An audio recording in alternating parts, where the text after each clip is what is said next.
Dahil sa patuloy na airstrike ng Amerika sa northern Iraq at pag-atake ng mga Islamic militant sa mga sibilyan, dumagsa ang libu-libong refugee sa Erbil, Kurdistan.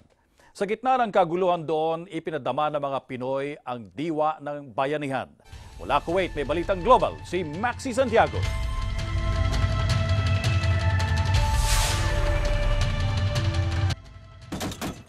Habang patuloy ang airstrikes ng Amerika sa northern Iraq laban sa Islamic militants, patuloy ang pagdagsa ng refugees mula sa mga karatig bayan sa Erbil, Kurdistan. Kaya naman minabuti ng nagkakaisang Kapampangan Group in Kurdistan at Filipino Badminton Committee Iraq Chapter na magbigay ng pagkain sa refugees sa Erbil, Kurdistan. Maski gyera na at nag-aalala, hindi ito ininda ng mga Pinoy para lamang makatulong sa kapwa.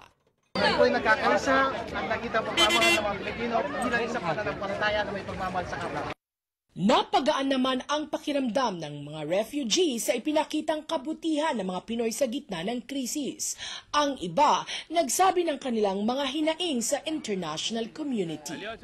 نريد هذا الحال تعال شوف هاي الاطفال خطيه ما ينامون ما طولهم لا اكل لا هاي اكل الحمد لله يوفرون بس ماكو منام نريد حل لو نرجع لاهلنا لو Malayo man sa sariling bayan, buhay na buhay pa rin ang bayanihan sa mga Pinoy sa Kurdistan.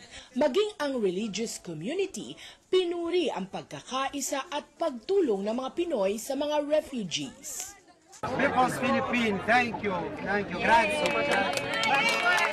Nasa ilalim pa rin ng Alert Level 2 ang Kurdistan, kung saan may humigit kumulang sa 1,000 Pinoy ang nagtratrabaho rito.